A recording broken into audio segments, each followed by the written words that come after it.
Hello, আসসালামু আলাইকুম। যেহেতু শীত চলে যাচ্ছে প্রায়, তো আমাদের কিন্তু এখনই লাউ গাছ লাগানোর সময় শুরু হয়ে গেছে। আমরা এখন লাউ গাছ লাগাচ্ছি। তবে একবারেই সব গাছ লাগাবো এমনটা না, আমরা ধাপে, ধাপে লাগাবো। এটা হচ্ছে আমাদের ১ম পর্ব বলতে পারেন। তো আমরা এটা আনছিলাম বাংলাদেশ থেকে। এখানেও পাওয়া যায় গ্রোসারি শপে, আপনারা চাইলে এখান থেকেও নিতে পারেন। আর এই যে আমি প্যাকেটটা কেটে আরও অনেক বীজ আছে, আমি এটা নিব এবং আমি বৃষ্টির পানিতে এটা লাগাবো। আর অনেকে হয়তো বলবেন যে এই বীজগুলো কেন হচ্ছে লাল। লাল হচ্ছে মনে হয় খুব সম্ভবত যারা এটা সেল করে বা এটা সংরক্ষণ করে রাখার জন্য কোনো কেমিক্যাল বা কিছু ইউজ করে, যেন বীজটা কোনো ধরনের পোকা বা কিছু না লাগে, জাস্ট প্রোটেক্ট করার জন্য, দীর্ঘ সময় ধরে প্রোটেক্ট করার জন্য এটা ইউজ করে। তো আমি এটা এখন বৃষ্টির পানিতে দিয়ে দেবো।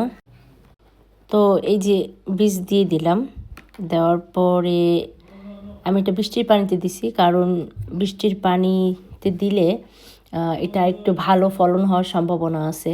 এটা আমি বাইরে ছিল সংরক্ষণ করার জন্য, সংরক্ষণ করে রাখছি, পরে ভিতরে আনছি, আনার পর এটা নর্মাল টেম্পারেচার যখন হয়েছে তারপর আমি বীজগুলো ছাড়ছি। তো অনেকে হয়তো বলবেন যে আপু কেন ট্যাপের পানিতে হবে না? হ্যাঁ, ট্যাপের পানিতে হবে, তবে এটা পুরো ন্যাচারাল একটা ওয়াটার, বৃষ্টির পানি, যার জন্য এটা আমরা অনেকেই জানি যে বৃষ্টির পানিতে যদি একটা বীজ রোপণ করা হয় ওটা অঙ্কুর আসতে আরও সুবিধা হয়, বীজ খুব সুন্দরভাবে উর্বর হয়, যার জন্য আমরা এটা আর কি ইউজ করি।